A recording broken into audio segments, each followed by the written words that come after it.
May you not grow old lonely in this life.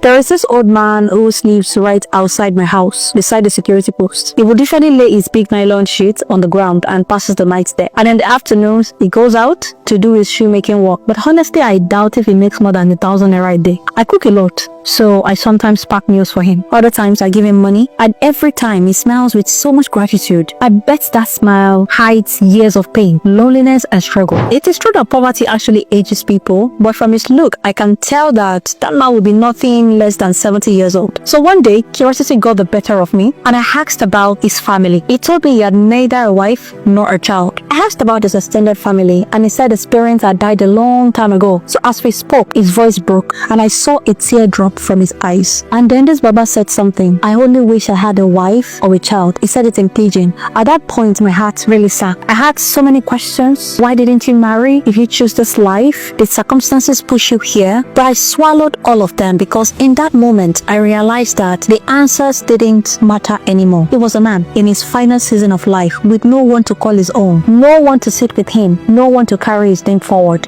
and no one to hold his hands when life finally says it is time. I decided from that day that as long as I live in that house, I will never let him go hungry. I will always share food, and I will always give him what I can. Then one morning around 5 a.m., I was leaving home to catch a flight at the airport. So as I walked past the security post, I saw him wrapped in his nylon sheets under the little shed he already made for himself. So what if one day this Baba sleeps and never wakes up? And then what? No wife to cry for him, no children to mourn him, no family to claim him, only the authorities arriving to carry his body away. And as I drove to the airport, I whispered a simple prayer to myself. Do not ever let me grow old alone. Do not let me do life alone. And please never let me live my last days in penury. Because listen to me, you will not be young and agile forever. One day, your strength will fade and your bones will be weak. One day, your hands will wrinkle and your steps will slow down, and your heart will crave companionship more than wealth, more than achievement, more than applause. To that woman who says, I don't need a man, I just need money and independence, I pray you never live long enough to test the emptiness of that belief. Because when your knees are weak and the world grows quiet around you, it won't be money that holds your hands. It will be love. Even your children will be living their life. They can't sit down with you forever. And to that irresponsible father who believes that children will look for him when they grow older, and to the one who mistreats his wife, who believes that his wife is not part of his real family, hear me, the strength to flaunt today is gonna fade. And when your vulnerable days come, the care and the honor you deny your wife and your children may be the very thing you long for, but you will never receive them. And to the young person who wastes their crying, chasing pleasure, always avoiding responsibility, refusing to plan, remember this, old age is the most unforgiving teacher, and one day you will wish you had used your strength to build something lasting, something bigger than yourself. No matter how